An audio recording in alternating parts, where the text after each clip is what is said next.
Assalamualaikum warahmatullahi wabarakatuh. Innal hamdalillah nahmaduhu wa nasta'inuhu wa nastaghfiruh wa na'udzu billahi min shururi anfusina wa min sayyiati a'malina. May yahdihillahu fala mudilla lahu wa may yudlil fala hadiya lahu. Asyhadu an la ilaha illallah wahdahu la syarika lahu wa asyhadu anna Muhammadan 'abduhu wa rasuluhu la nabiyya ba'dahu.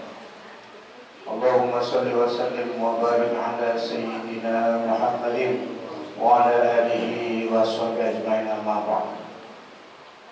Yang sama-sama kita hormati orang tua kita Pak Haji Syahadi, Allah berturi hayati, berkah mudah-mudahan Allah berikan kesehatan panjang umur beliau, amin. Yang sama-sama kita hormati dan muliakan guru kita, orang tua kita juga, Ustaz Sofyan Hasbullah, mudah-mudahan selalu memberikan kesehatan beliau juga. Yang sama-sama kita hormati dan muliakan para asatidz, wabil khusus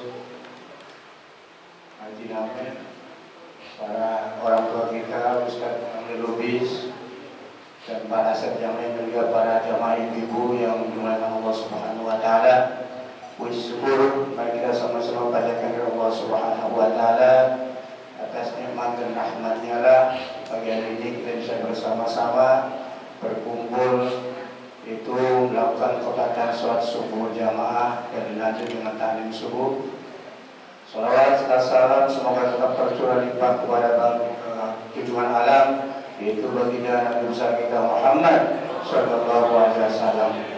Mudah-mudahan kita yang berkumpul di pagi hari ini kelak nanti di yaumul qiyamah mendapatkan syafaatnya, amin ya rabbal alamin. Selanjutnya mari kita sama-sama dengarkan kajian subuh yang akan diisi oleh guru kita Al-Mukarram wal Muhtaram Ustaz Fahri Husaini. Untuk itu mari kita sama-sama dengarkan bersama, mudah-mudahan apa yang nanti disampaikan beliau kita bisa memetik dan bisa mengamalkan untuk keseharian kita. Begitu Ustaz, tafadhol.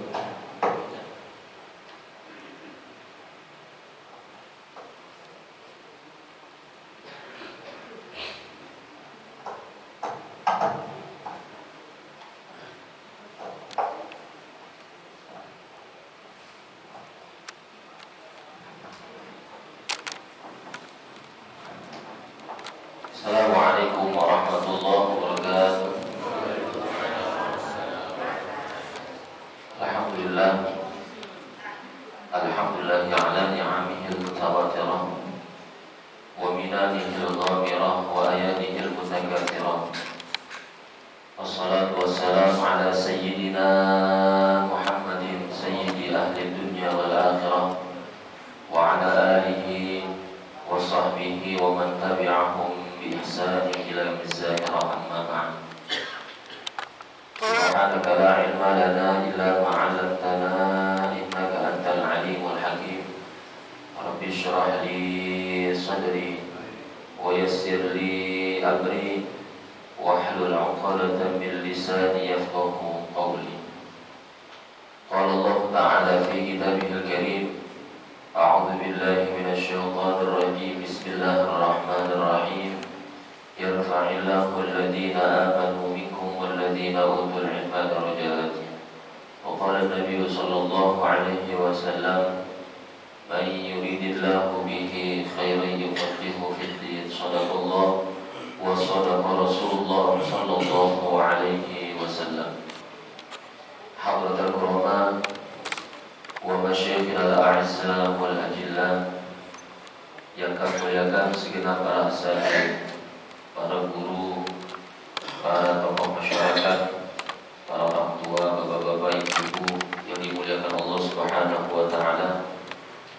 Wabil khusus yang sama-sama kita hormati dan kita muliakan orang tua kita, Imam Masjid Jami Nur Ihsan Al-Mukarram Al-Muhtaram Muqam Haji Sa'adi. Kita doakan mudah-mudahan beliau Allah sehatkan badannya, Allah panjangkan umurnya, berkah hidupnya, amin amin ya rabbal alamin. Dan juga hadir di tengah-tengah kita para guru-guru kita, wabil khusus guru kita, orang tua kami, Ayah Handa, Ustaz Abdullah, juga yang sama-sama kita muliakan Ustaz Abdul Lubis, Ustaz Rashidin, dan juga sama-sama kita muliakan Pak Haji Dian, Pak Haji Jun, juga yang sama-sama kita muliakan Pak Nakim, dan juga yang sama-sama kita muliakan Pak Haji Dedi, Pak Qadir, dan juga yang sama-sama kita hormati dan kita muliakan para ibu-ibu, para jamaah, bapak, ibu, para asatidz, guru dan lainnya yang semuanya yang hadir pada pagi hari ini, yang mudah-mudahan semua kita yang hadir senantiasa mendatangkan rahmat Allah Subhanahu wa taala. Pertama adalah kita panjatkan puji syukur kehadirat Allah Subhanahu wa taala. Alhamdulillah atas segala limpahan karunia, nikmat, taufik, hidayah, sehat walafiat, kita semua sama-sama dapat hadir, berkumpul, bermuajahah dalam rangka ta'lim rutin setiap Sabtu subuh yang diadakan di Masjid Jami' Nurul Ihsan. Mudah-mudahan langkah baik kita, mulai dari rumah hingga majlis ta'lim yang kita cintai ini, senantiasa ini menjadi catatan amal ibadah di sisi Allah Subhanahu wa taala. Segala hajat kita dikabul dan tidak keluar dari majlis yang mulia ini melainkan dosa-dosa kita diampuni oleh Allah Subhanahu wa taala. Amin amin ya rabbal alamin. Salawat dan iring salam semoga tercurah limpahkan kepada junjungan kita baginda alam Nabi besar Muhammad sallallahu alaihi wasallam, yang mudah-mudahan kalau kita di yaumil qiyamah mendapatkan syafa'atil uzma. Amin amin ya rabbal alamin. Hadirin wal hadirat, bapak ibu yang dirahmati Allah Subhanahu wa taala. Alhamdulillah kita sekarang sudah masuk 14 Sya'ban. Artinya kita sebentar lagi akan menyambut bulan yang mulia, Syahrul Quran, bulan diturunkannya Al-Quran, yaitu bulan suci Ramadan. Artinya kalau udah masuk Sya'ban, kalau kata orang Bekasi, ini adalah bulan Rawah, bulan di mana biasanya kita ini berziarah ke makam orang-orang tua kita. Kita silaturahim kepada orang tua kita yang masih ada ataupun orang tua kita yang sudah meninggal dunia. Dan peristiwa bulan Sya'ban ini adalah diantaranya, di dalam bulan Sya'ban Allah Subhanahu wa taala menurunkan ayat yang berkaitan dengan salawat kepada junjungan kita baginda alam Nabi besar Muhammad sallallahu alaihi wasallam. Kata Allah dalam surah Al-Ahzab ayat 56, Innallaha wa malaikatahu yusalluna 'alan nabi ya ayyuhalladzina amanu sallu 'alaihi wa sallimu taslima. Yang artinya sesungguhnya Allah dan para malaikatnya bersalawat kepada junjungan kita Nabi Muhammad. Wahai orang-orang yang beriman, sallu alaihi wasallimu taslima, bersalawatlah atasnya dan sampaikanlah salam atasnya. Ini di dalam ayat ini ada 3 salawat yang disampaikan. Yang pertama adalah salawat Allah kepada Nabi. Yang kedua adalah salawat malaikat kepada Nabi. Yang ketiga adalah salawat umatnya kepada Nabi. Artinya ketika Allah Subhanahu wa ta'ala bersalawat kepada Nabi, ini Allah sedang memuliakan Nabi kita sallallahu alaihi wasallam. Malaikat bersalawat kepada Nabi, artinya malaikat sedang berdoa. Dan kita sebagai umatnya bersalawat kepada Nabi, artinya kita mengharapkan syafaat dan barokah. Maka dari itu ada sebagian ulama yang mengatakan adimis salata ala Nabi Muhammad, selalulah bersalawat atas Nabi kita Muhammad sallallahu alaihi wasallam. Faqabuluha hatman bi ghairi taraddud, karena salawat itu sudah pasti diterima. Hatman bi ghairi taraddud, wajib, pasti, bi ghairi taraddud, dengan tanpa ada keraguan. a'maluna bainal qabuli wa raddiha, sedangkan amal yang kita lakukan ini bainal radd wal qabul, antara diterima dan ditolak. Kita nggak tahu nih amal mana yang kita lakukan setiap hari yang di situ Allah Subhanahu wa taala terima amal kita. Kita nggak ada yang tahu. Kita hanya berusaha, kita hanya menjalankan kewajiban-kewajiban dengan secara sempurna, dan harapan kita adalah diterima amal kita oleh Allah Subhanahu. Illa salata ala Nabi Muhammad, kecuali salawat yang kita panjatkan, yang kita baca untuk junjungan kita Nabi Muhammad sallallahu alaihi wasallam. Jadi ini bulan Sya'ban adalah bulan di mana ayat tadi itu diturunkan di bulan Sya'ban, tepatnya malam Selasa, dan di situ pada malam nisfu Sya'ban.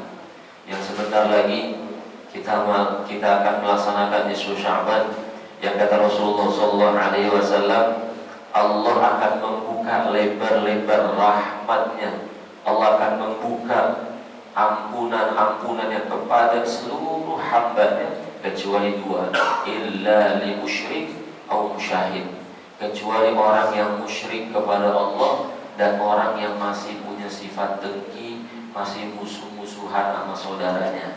Jadi semua Allah ampuni dosa-dosanya, khusus di bulan ini, khusus di bulan Sya'ban, khususnya nanti malam nisfu Sya'ban, di mana ada 5 malam yang kata sebagian para ulama dijelaskan bahwa ada 5 malam, diantaranya adalah malam nisfu Sya'ban, yang mana seandainya seorang hamba, seorang makhluk Allah Subhanahu wa taala yang dia berdoa kepadanya, maka doa-doa itu akan diijabah dan dikabul oleh Allah Subhanahu wa taala. Biasanya kita tuh nisfu Sya'ban kita bawa air, bawa Yasin ya.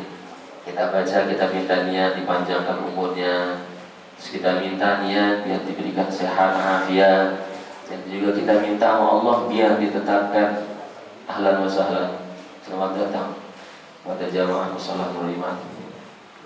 Jadi kita minta tuh pada malam nisfu Sya'ban, yang pertama kita minta agar Allah berikan kita sehat wal afiat. Sebab orang kalau ada sehat tuh, makanya ada sebagian ulama mengatakan ketika kita masih muda itu kita punya keinginan dan juga punya kekuatan. Artinya kita bisa hadir di majlis mana-mana aja. Tapi nanti ketika kita dikasih uzur, dikasih coba oleh Allah, kita cuma punya keinginan doang tapi gak punya kekuatan. Cuma bilang, ya Allah, pengen banget hadir majlis, pengen banget hadir ta'lim, cuma ada kemauan tapi gak ada kemampuan. Makanya tuh sebagian ulama bilang bahwa kita ketika diberikan kesehatan oleh Allah, jangan sampai sehat itu kita lalai kepada Allah Subhanahu wa taala. Jadi yang pertama adalah bulan Sya'ban ini adalah bulan di mana Allah Subhanahu wa taala menurunkan ayat bersalawat kepada junjungan kita baginda Nabi Muhammad. Kita sholawat di dalam sholat hukumnya wajib. Kalau kita baca tahiyat akhir tuh, tasyahud akhir, itu kan di situ ada sholawatnya. Setelah kita bilang asyhadu an la ilaha illallah wa asyhadu anna Muhammadan Rasulullah, Allahumma salli ala sayyidina Muhammad wa ala ali sayyidina Muhammad. Siapa orang yang bilang kalau sholawat bid'ah, terus dia sholat kagak pakai sholawat, kagak sah sholatnya. Karena sholawat itu adalah bagian daripada rukun yang 5. Rukun 17 dibagi 4. Ya, ada rukun qalbi yaitu niat, ada rukun qauli yang 5 itu. Yang pertama takbiratul ihram, yang kedua Fatihah, yang ketiga adalah tasyahud akhir, yang keempat sholawat, dan yang kelima salam pertama.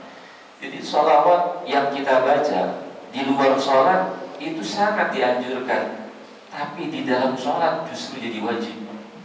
Kalau seseorang yang dia sholat terus dia bilang aneh gak mau sholawat, bid'ah kata dia, wah itu sholat yang dia kerjakan tidak ada apa-apanya. Artinya sholatnya gak diterima, karena itu adalah bagian daripada rukun ucapan yang harus kita lafazkan.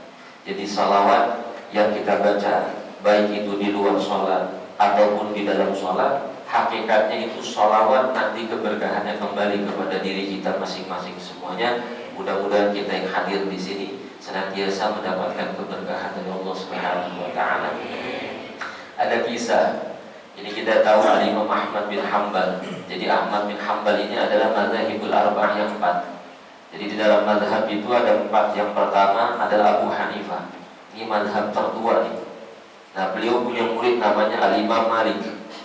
Nah, Imam Malik ini punya murid namanya Al-Imam Muhammad bin Idris yang kita kenal dengan Imam Syafi'i. Yang ketiga, yang keempat ini adalah Imam Ahmad bin Hanbal. Yang beliau ini adalah julukannya Ahlus Sunnah. Beliau ini adalah orang yang mengamalkan sunnah-sunnah Rasulullah. Ya.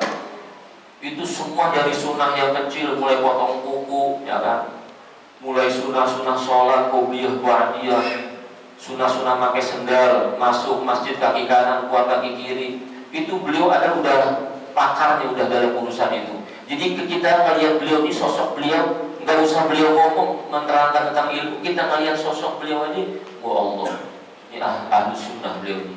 Beliau ini orang yang menjalankan sunnah luar biasa. Bahkan beliau di masa-masa sepuhnya, ini beliau ini masih sering bawa kitab. Kalau kita baca kitab, bawa pena, bawa pulpen juga. Tuh beliau bawa-bawa kemana-mana, beliau gak malu tuh kumpul sama bocah. Jadi beliau itu setiap ada majlis ilmu, baik itu dari kalangan ahlul hadis ataukah ahlul mufassir, orang yang ahli dalam tafsir Quran, beliau pasti hadir beliau. Walaupun dia udah dijulukin adalah Ahlus Sunnah. Suatu ketika ada seorang yang nyeletuk, ya Syekh, ya Imam, ente mau mana? Sampai kapan ente mau belajar? Ente pegangin kitab dulu. Itu pulpen ente pegangin, mau mana? Ente udah dijulukin Ahlus Sunnah. Ente udah alim, soleh, allamah. Ente udah luar biasa ilmunya. Apa kata beliau? Ma'al mihbarah ilal maqbarah. Saya bersama pena sampai saya nanti masuk ke liang kubur. Artinya tuntutan kita nuntut ilmu itu utlubul ilma minal mahdi ilal lahad. Tuntutlah ilmu, carilah ilmu, mulai kita dari buayan, mulai dari kita brojol dari perut rahim ibu kita sampai kita nanti dipanggil oleh Allah Subhanahu wa taala masuk ke liang lahad. Jadi ini menjadi motivasi buat kita semuanya. Artinya Al-Imam Ahmad bin Hanbal, seorang yang soleh, alim, allamah beliau. Beliau ini adalah orang yang menjalankan sunnah Rasulullah. Ya, sekecil apapun sunnah Rasulullah, kata beliau, ani sudah ngamalin. Dalam urusan pakai sendal aja beliau udah paling pertama. Masuk masjid itu beliau udah gak lupa ada kaki kanan, keluar kaki. Kan kalau kita kan sunnah-sunnah yang begitu kita agak pakai tuh. Ah udah, masuk kaki kiri sama aja, loncat sama aja. Ya, kalau ada urusan kita udah ya. Tapi beliau dalam urusan begitu luar biasa. Ya, sampai pakai sendal diperhatikan, masuk kamar mandi diperhatikan, masuk masjid diperhatikan. Makanya ya wajar kalau beliau dijuluki adalah Ahlus Sunnah, orang yang mengamalkan sunnah-sunnah Rasulullah Sallallahu Alaihi Wasallam. Kata Imam Hasan bin Hasan Al-Basri, beliau ini juga seorang ulama besar. Beliau ini pernah mengatakan istaghfiru minal ikhwan. Perbanyaklah kita mempunyai teman-teman yang baik. Kenapa nih? Kenapa kita disuruh banyakin teman-teman yang baik? Karena kata beliau fa inna likulli mu'min syafa'atan yaumal qiyamah. Karena nanti di antara teman-teman kita tuh yang mukmin, yang soleh, dia akan memberikan pertolongan kelak kita nanti di yaumil qiyamah, di hari kiamat. Fala'allaka tadkhulu syafa'ata yauma akhik. Bisa aja tuh kita masuk surga sebab teman kita. Ini ucapan Imam Hasan Basri ini gak lepas dari kisah dari dulu di dalam hadis Nabi Sallallahu Alaihi Wasallam. Jadi ceritanya dulu ada seorang di dalam hadis sahih ini bahwa seseorang tersebut ketika di dunia ini pernah memberikan seteguk minum kepada temannya. Akhirnya singkat cerita ini orang di yaumil qiyamah justru bukan masuk surga tapi masuk neraka.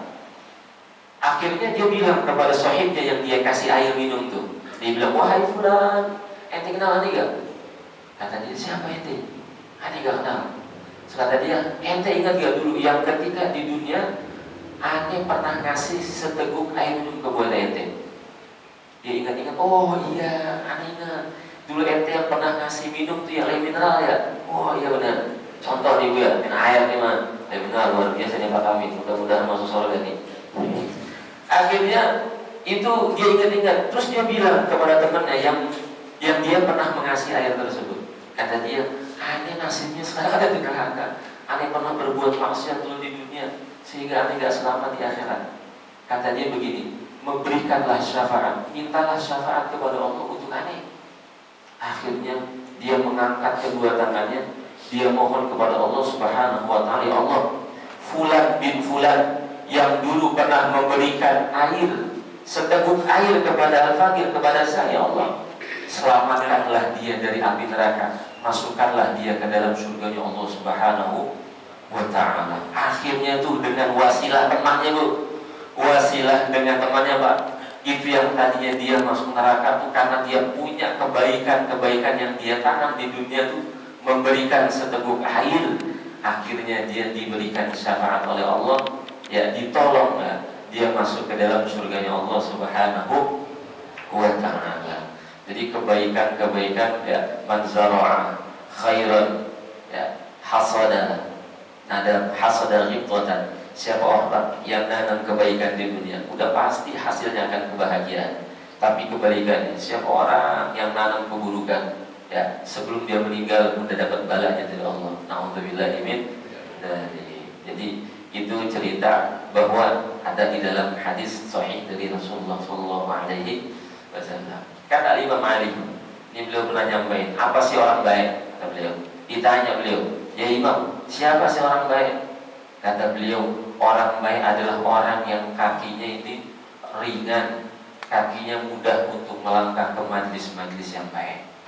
Jadi orang baik itu simpel, selama dia masih pengen ngaji, selama dia hadir di majlis-majlis ilmu, selama dia masih mau hadir tuh di majlis-majlis halaqah dzikir, maka dia termasuk adalah orang yang baik. Apa kata beliau? Orang yang diberikan kemudahan langkah kakinya untuk hadir di majlis ini, di majlis ta'lim, ada 5 poin. Yang pertama, liyaghfirullah, Allah akan ampuni dosa-dosa kita. Ini kan selaras dengan hadis dia, yang apa namanya? Man taqala liyata'allama al-ilma ghufira lahu qabla yakhtuwa. Siapa orang yang berpindah dari rumah hingga ke majlis, dari rumah ke Habib Ali, dari rumah ke majlis-majlis yang ada di sini, ya, maka sebelum dia melangkah, dosa-dosanya sudah diampuni sama Allah Subhanahu.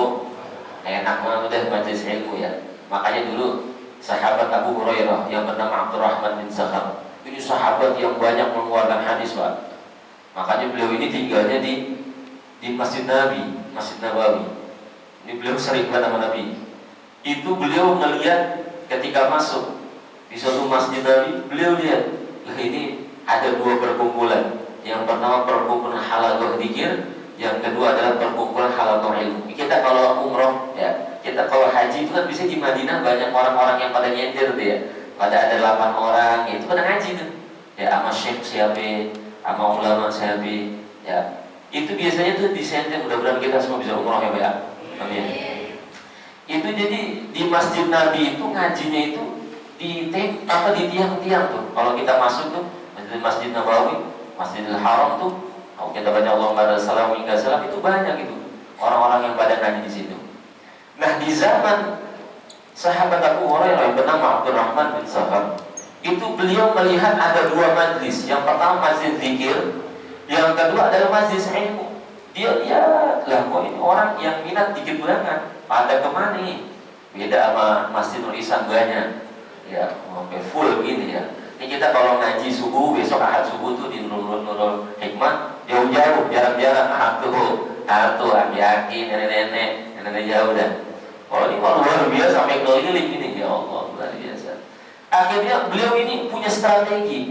Ini orang pada kemana ya?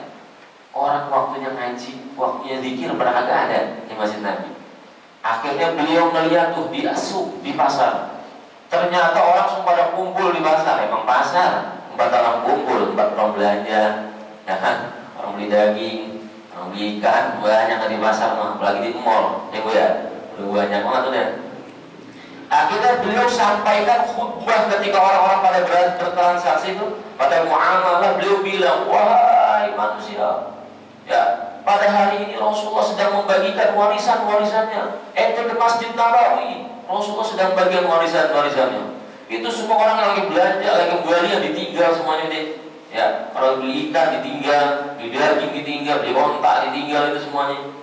Akhirnya semua pada berbondong-bondong ke Masjid Rasulullah Sallallahu Alaihi Wasallam. Lalu beliau lihat tuh orang sebanyak itu, dilihat mana ini warisan Rasulullah, kagak ada. Orang ngaji doang ini dua, yang satu halaqah dzikir, yang satu halaqah ilmu. Dia lihat mana ini orang yang lagi Rasulullah lagi bagi warisan. Kata dia begini, wahai Abu Hurairah, ente menipu. Aneh udah jauh-jauh dari pasar, aneh tinggal itu ikan, aneh tinggal itu semua transaksi urusan-urusan dunia. Aneh pengen dapat warisan Rasulullah, tapi ente malah bohong. Kata dia, bohong dari mana? Itu yang lagi pada duduk adalah warisan Rasulullah Sallallahu Alaihi. Jadi Rasulullah nggak warisin ikan, Rasulullah nggak warisin duit, Rasulullah nggak warisin dinar, kontrakan, kagak. Yang Rasulullah warisan adalah ilmu, yang sampai sekarang ini orang kalau tanpa ilmu tidak akan ada arah. Akhirnya beliau semuanya berbondong-bondong ngaji tuh. Kelar semua urusan dunianya, beliau sempatkan tuh dengan sebab si Abu Hurairah tuh punya strategi yang luar biasa. Emang benar, memang warisan Rasulullah nih. Rasulullah adalah ilmu, ya, karena Rasulullah tidak mewariskan harta, tapi Rasulullah adalah mewariskan ilmu, yaitu para ulama-ulama kita. Makanya kalau masih ada beliau-beliau ini, dunia insya Allah masih aman. Tapi kalau udah ulama pada meninggal dunia, banyak seorang ulama pada meninggal, para habaib meninggal dunia, maka yang ada nanti adalah orang juhala, orang-orang yang tidak mengerti ilmu. Maka kalau udah begitu, ya kita tidak ada arah lagi. Maka mudah-mudahan kita doakan guru-guru kita semua Allah sehatkan badannya, amin ya rabbal alamin. Yang kedua, kata Imam Malik, Allah akan mengangkat derajat. Orang kalau punya ilmu, kata Allah Subhanahu wa taala, yarfa'illahu alladhina amanu minkum walladhina utul ilma darajat. Allah akan mengangkat derajat orang-orang yang berilmu, meskipun dia dari kalangan orang yang rendah. Dia bukan orang tuanya orang alim. Memang kita tahu Pak, Al-Imam Ghazali itu yang punya karangan Ihya Ulumuddin, yang kitabnya dikaji di kalangan pesantren itu kitab udah kitab babon kalau bahasa kita. Itu orang kalau udah bisa baca kitab Ihya, luar biasa alam, alim. Itu biasanya dibaca sama kiai-kiai besar yang udah puluhan tahun, yang alim soleh. Itu beliau orang tuanya Ghazal, tukang penjahit. Tapi kenapa anaknya bisa sesoleh itu, bisa sealim itu? Resepnya apa kata beliau? Aneh kalau semisal ada ahli hadis, ada orang yang alim tafsir, ada orang yang alim di dalam bidang segala ilmu, selalu tuh anaknya dikasih tuh orang tersebut sama ulama tersebut, ya Syekh, doain anak saya ya biar soleh, biar soleha. Itu penting Pak, luar biasa. Ya, makanya banyak ulama-ulama kita nih yang bukan dari kalangan orang-orang soleh, tapi beliau ini lahir dari kalangan orang biasa. Tapi kenapa kok bisa ya anaknya menjadi soleha? Karena tadi itu resepnya. Selain orang tuanya rajin ibadah, dan dia punya mahabbah, kecintaan kepada ulama. Kalau sekarang kan ulama dijauhi Pak. Ulama banyak ada dicaci maki, ulama banyak yang dihasut. Ini cerita tentang hasut lucu dulu Pak. Jadi kita tahu nih kakeknya Habib Jindan, Al Habib Salim bin Ahmad bin Jindan, yang ada di Tangerang, yang punya pondok Yayasan Al Fakhriyah. Misalnya Habib Jindan ini luar biasa. Ini beliau punya kakek namanya Habib Salim bin Ahmad bin Jindan. Habib Salim ini punya abah namanya Habib Ahmad bin Jindan. Jadi ini beliau ini pengen banget anaknya soleh, alim, pengen banget punya anak yang soleh. Akhirnya beliau ajak ke Empang Bogor. Nih yang ibu-ibu kemarin kita ziarah Empang Bogor kemarin ya, Abdullah bin Mahsin Al-Aqas ya. Mudah-mudahan Masjid Rizal juga bisa ziarah nih ke Empang Bogor. Nah ini Beliau ini dijulukin Al-Qutub, orang yang sudah luar biasa di hadapan Allah. Akhirnya kata abadnya itu Habib Ahmad bin Jindan bilang, ya Habib Abdullah bin Muhsin, doain anak aneh biar anak aneh jadi anak yang soleh, yang pintar. Akhirnya kata Habib Abdullah bin Muhsin yang Bogor, beliau bilang gini, aneh doain semoga anak aneh banyak yang hasud. Wah Habib, ente bener aja doain, kok anak aneh didoain biar jadi banyak yang hasud? Apa kata beliau? Likulli khairin mahsud, setiap kebaikan pasti banyak yang hasud. Jadi kalau kita belum ada yang hasud nih, jadi sekeluarga kayak sekampung belum ada yang hasud sama kita, berarti kita bukan orang yang baik katanya. Ya Allah, biasanya kan ciri orang yang baik Pak, banyak yang hasud Pak. Dengki, orang kagak seneng sama kita punya bikin kebaikan sama dia, gak bantu tapi malah ngatain, ya itu bisa begitu. Akhirnya itu Habib Salim bin Ahmad bin Jindan, putra dari Ahmad tuh lahirin Habib Jindan yang sekarang dai luar biasa Pak. Siapa yang kagak kenal Habib Jindan? Biasanya beliau ini kajiannya tuh di Masjid Al-Bintaro, ya, itu taklimnya di mana-mana, ceramahnya di mana-mana. Makanya wajar ya, ketika orang soleh sudah ngedoain anak kita, maka ada athar, ada kebaikan yang didapat olehnya. Mudah-mudahan anak-anak kita semuanya jadikan anak-anak yang soleh, solehah, amin amin ya rabbal alamin. Yang ketiga kata Imam Ali, bahwa orang yang hadir di majlis ilmu, dia akan liyus'ida, Allah akan memberikan keberuntungan buat dia di dunia. Jadi bukan hanya diampuni doang dosa-dosanya, bukan hanya diangkat derajatnya, tapi juga dia diberikan keberuntungan. Orang kalau beruntung enak banget Pak. Ya, kalau dagang aja kita pengen beruntung, ya, agak pengen rugi kita. Apalagi dalam urusan dunia, kita pengen banget jadi orang yang beruntung. Maka selain daripada kita mengejar dunia, kita dianjurkan untuk hadir majlis yang seperti ini. Yang keempat adalah kita akan mendapatkan kunci surga dari Allah untuk bersama Rafiquhu fil jannah, bersama Rasul kita Nabi Muhammad sallallahu alaihi wasallam. Yang kelima, kita akan diberikan kebahagiaan dunia akhirat. Orang kalau udah bahagia dunia akhirat udah segalanya udah. Ada orang yang bahagia dunia aja tapi akhiratnya nggak bahagia. Ada yang akhiratnya bahagia, dunianya belangsang. Kita minta biar dunia kita, akhirat kita bahagia. Selamat dunia sampai ke akhirat. Amin ya rabbal. Nah, ini baru mukadimah Pak. Ya, sekarang ilmunya baru dia.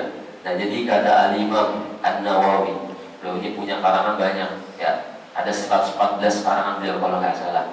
Di antaranya yang kita ngaji itu Nasul Ibad. Ini beliau pernah bilang bahwa ada 4 hal yang mana kita dianjurkan untuk mempersiapkan yang 4 ini sebelum kita masuk Ramadan. Apa sih kiat-kiat, apa sih persiapan kita yang kita perlu siapin ketika kita ingin memasuki bulan Ramadan? Yang pertama kata beliau adalah isti'dadul ruh, siapin ruh kita, ya. Siapin hati kita, batiniah kita, karena kita akan memasuki bulan yang mulia. Yang kita kalau di bulan Ramadan itu ngamalin yang sunnah jadi wajib, yang wajib dilipat gandakan luar biasa. Makanya kata dalam hadis qudsi kata Allah, wa ana ajzibi, ya, semua amal itu ada nominalnya kecuali puasa, langsung aku yang balas. Udah kalau udah bicara di bulan puasa, udah emang panennya umat Rasulullah. Kan kata Nabi itu Rajab syahrullah, Rajab tuh kemarin tuh bulan Allah, Sya'ban syahri bulanku, ialah bulan sholawat. Nanti kita masuk bulan Ramadan adalah syahrul ummati, adalah bulan umat Rasulullah. Man zara'a, barang siapa yang ketika di Rajab dan di Sya'ban dia udah nanam, ya, dia udah nyiram. Kan Rajab itu artinya adalah dia menanam kebaikan-kebaikan. Sya'ban dia nyiramin tuh kebaikan-kebaikan dia, maksudnya dia jaga tuh bulan Sya'ban. Yang biasa puasa, ya, biasa puasa ini ingat puasa ini sekarang udah bentar lagi masuk puasa, ya. Itu yang masih punya foto di foto, ya. Karena begini, itu dalam kitab Fathul Qorib karangan Nabi Suja, ya, bahwa yang enggak wajib puasa itu di antara 9. Antaranya adalah orang yang sakit, orang tua, dan orang yang udah punya udzur, ya. Nah, tapi mereka-mereka semua yang tidak berpuasa di bulan Ramadan, dia boleh berbuka, dia tetap harus membayar qadha apabila ada harapan sembuh baginya. Tapi ada orang yang sakit nih, yang kagak sembuh-sembuh. Jadi dokter udah vonis begini, Bapak, Ibu, kayaknya Bapak nanti kalau di bulan Ramadan jangan puasa ya. Bapak makan sarapan nanti mau obat ya. Karena Bapak ini udur nih, lagi udur. Jadi kalau Bapak maksain puasa, takut penyakitnya tambah parah. Nah, orang yang model begini ini dia kagak puasa, kagak dosa. Tapi kalau emang dia penyakitnya terus-menerus mutbikon, tidak ada jeda sama sekali, maka nanti dia berkewajiban membayar fidyah. Satu fidyahnya 1 mud. Ya, kata Habib Abdurrahman, 1 mud itu adalah sekitar 1 liter. Ya, jadi 1 liter buat siapa? 2 asnaf, buat fugoro, masakin. Kan kalau zakat 8 asnaf. Ya, tapi kalau untuk urusan fidyah ini cuma 2 doang nih. Jadi Ibnu Sabil ada dapat tuh. Ibnu Sabil 2 doang, siapa? Fakir dan miskin. Ya. Makanya biasanya kita kalau sudah ada orang meninggal tuh bisa dikasih beras ya. Itu berasnya beras fidyah, bukan beras buat kita ngapa-ngapain, bukan ya. Jadi beras yang dikasih itu buat kita sebagai fidyah orang yang telah meninggal. Karena begini, orang yang ketika dia emang gak puasa di bulan Ramadan karena udur dan penyakitnya itu terus menerus dan dia tidak mampu lagi di bulan Syawal, kagak mampu untuk mengqadha, di bulan Dzulqa'dah kagak mampu, Dzulhijjah bulan haji juga kagak mampu, keburu meninggal dunia, terus bagaimana puasanya? Ya itu tadi, kita dianjurkan untuk membayar fidyah setiap 1 harinya dia kagak puasa 1 mud. 1 mud itu yang perkiraan 1 liter kurang. Ya kita genepin lah, biar 1 liter. Nah itu syariat yang ngajarin kita dalam urusan puasa tuh. Kalau nggak puasa kita, nah bagaimana kalau ada orang yang agak puasa-puasa ya, Ramadan tahun kemarin dia belum qadha, masuk Ramadan sekarang, terus masuk Ramadan berikutnya, itu orang agak puasa-puasa selama 10 tahun, keburu mati, keburu meninggal. Itu tinggal dihitungan udah 30 kali 10 berapa udah tuh, 300 sudah. 1 hari 1 mud, tinggal itu udah berapa karung itu. Ya Allah ya. Jadi puasa itu kan kewajiban ya, kewajiban bagi semuanya, termasuk orang yang sakit. Tapi orang yang sakit itu ada udzur rukhsah, ada keringanan. Nah, tapi dia perlu bayar fidyah. Nah, bagaimana bagi ibu-ibu yang hamil, yang murdi? Hamil, murdi, orang yang nyusui itu ibu-ibu, itu juga sama, termasuk daripada udzur di dalam puasa. Makanya ibu-ibu kalau hamil itu sekiranya dia nggak kuat buat dirinya, ini dirinya dulu nih, belum anaknya, maka dia wajibnya cuma qadha aja, cuma ganti nanti di bulan Syawal kalau dia udah kelar tuh, Syawal masuk Syawal, tapi jangan Syawal pertama. Syawal pertama pas kebugaran dia puasa, aneh kemarin pas Ramadan aneh ada ketinggalan 1, aneh mau mau tunaikan pas 1 Syawal, ya kagak boleh. Kan ada 5 puasa yang dalam setahun kagak boleh, haram hukumnya. Yang pertama Idul Fitri, itu kagak boleh. Walaupun kita rajin banget sama puasa nih, lempengan pas masuk Idul Fitri, ya semuanya kagak boleh puasa, haram hukumnya. Ya. Yang kedua Idul Adha, pas wayahnya tanggal 10 Dzulhijjah tuh. Yang ketiga, keempat, kelima adalah Ayyamut Tasyrik, 3, 11, 12, 13 Dzulhijjah. Ini 5 hari di dalam setahun kita haram hukumnya puasa. Puasa sunnah Kamis pas lempengan itu juga kagak boleh. Puasa Daud yang sehari puasa sehari kagak, atau puasa terus kita agak berhenti-berhenti. Pas lempengan yang 5 itu kita kagak boleh puasa. Jadi artinya bagi ibu-ibu yang hamil atau yang nyusuin, kalau dia khawatir buat dirinya aja cukup 1 yang dia kerjakan qadha.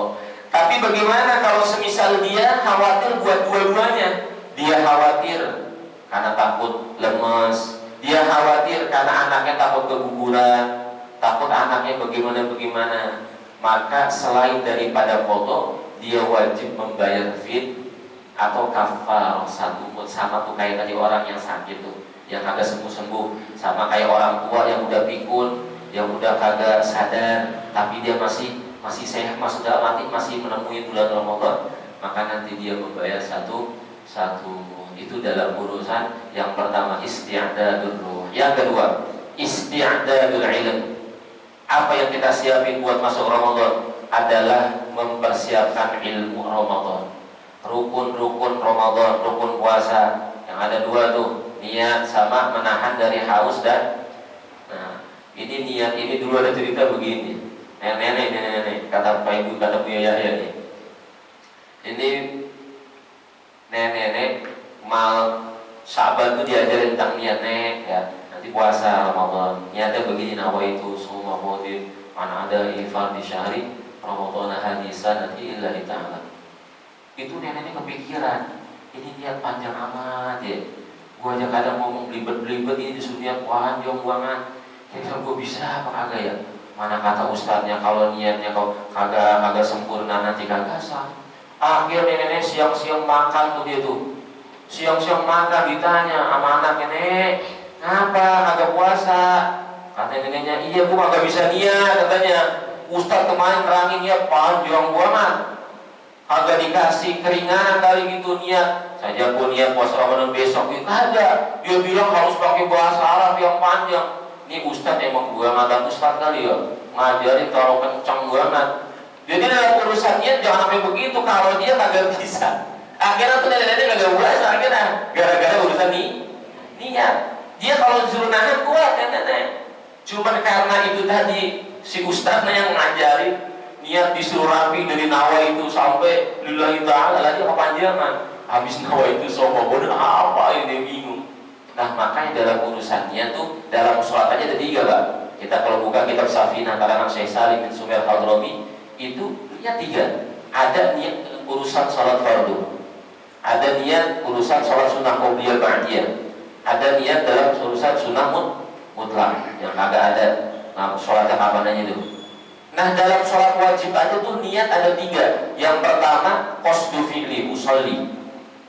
Yang kedua adalah fardiyah, ada fardunya usolli, fardu nih nggak boleh tinggal.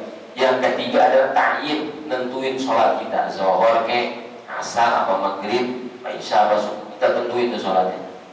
Kalau kita udah 3 kita lafazkan tuh di dalam niat kita berbarengan dengan takbiratul ihram, udah aman dah sholat kita. Paling tambahannya kalau kita jadi makmum, tambahin makmuman. Sebab kalau orang dia sholat kagak pakai makmuman sedangkan dia berjamaah, maka dihitung sholat sendiri, infirad. Ya, munfarid itu sholatnya. Sayang kita jauh-jauh ada yang dari RT 4, ada yang dari RT mana. Kita pengen sholat di musola jamaah, kita pengen sholat di masjid. Pas kita niat kita ada adewe. Ya sama aja kita niat di rumah aja deh. Ya, jadi kita wayahnya masuk masjid tuh emang jangan lupa yang 3 tuh usolli, fardhu. Ya contoh tadi subhi. Nah, rakaat ini itu sudah tuh rakaat mustaqbil kiblati makmuman lillah. Kapan tuh niat dilafadzkan? Kalau kita lihat lagi tuh dalam kitab fikih ya Safinah, itu niatnya ketika bareng sama takbiratul ihram. Saat itu ada orang yang awal itu pakai usolli fardhu, itu sunnah. Makanya kesunahan itu ada dalam kitab namanya Khomsumiyah. Khomsumiyah itu kan 500. Berarti 500 kesunahan dalam sholat. Allah, sholat cuma 4 rakaat paling banyak. Itu ada ulama, saya lupa pengarangnya. Ada kita punya namanya kitab Khomsumiyah, 500 kesunahan di dalam sholat. A'udzubillah kita baca sebelum sholat itu sunnah tuh. Usolli menghadap kita, kalau wajah kita menghadap ke arah tempat sujud kita. Terus tegak, ya kan? Terus lain-lainnya itu baru awal mukadimah udah banyak banget sunnah di dalam sholat.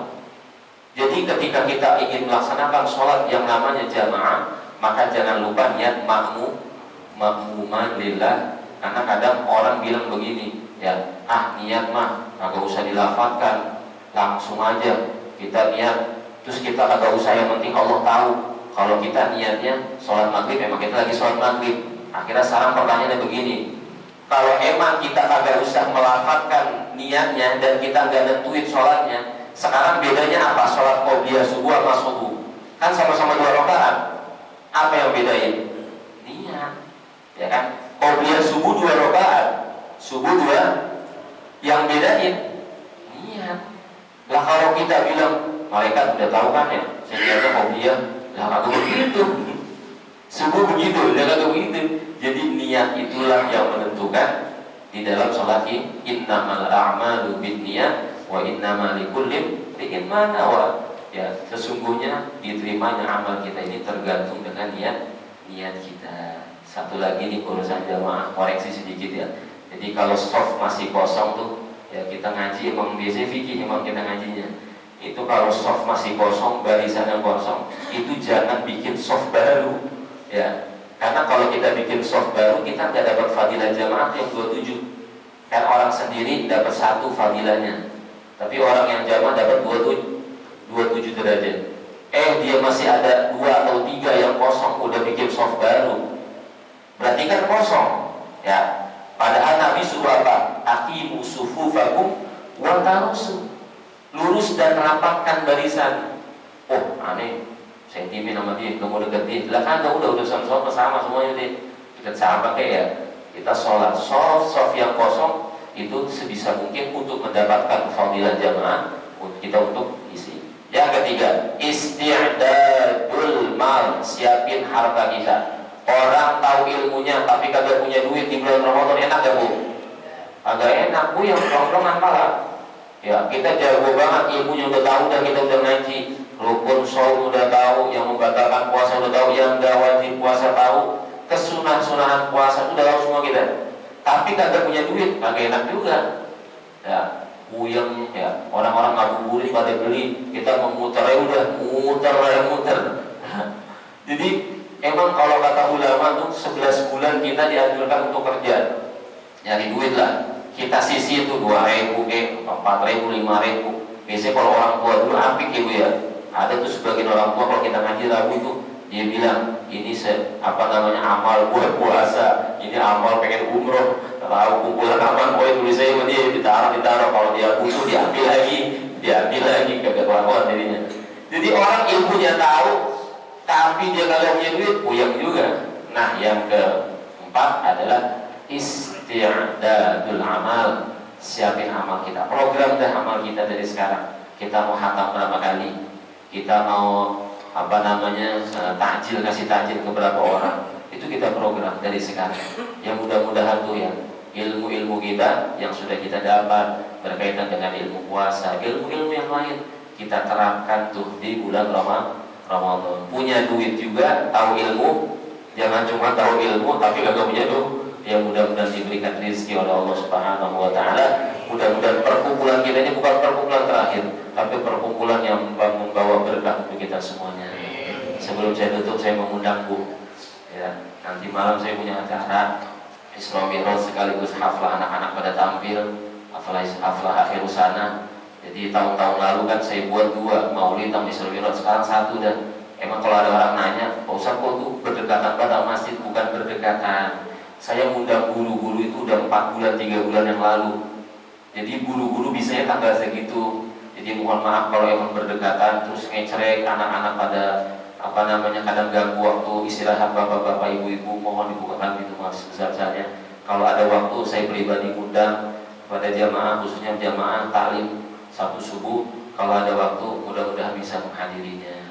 Amin ya insya Allah. Mungkin itu saja Dr. Al-Fakir sampaikan, mudah-mudahan sedikit ada manfaatnya. Mohon maaf para guru, para orang tua kami semuanya, saudara semuanya, tetangga yang apabila ada ucapan kami yang kurang enak, kurang berkenan di hati para hadirin sekalian, mohon dibukakan pintu maaf sebesar-besarnya. Dan terima kasih atas segala perhatiannya. Hadanallahu wa ajma'in. Assalamualaikum warahmatullahi wabarakatuh. Mari sama-sama kita tutup dengan kafaratul majlis. Subhanakallahumma wa bihamdika asyhadu an la ilaha illa anta astaghfiruka wa atubu ilaik. Wallahu a'lam bissawab.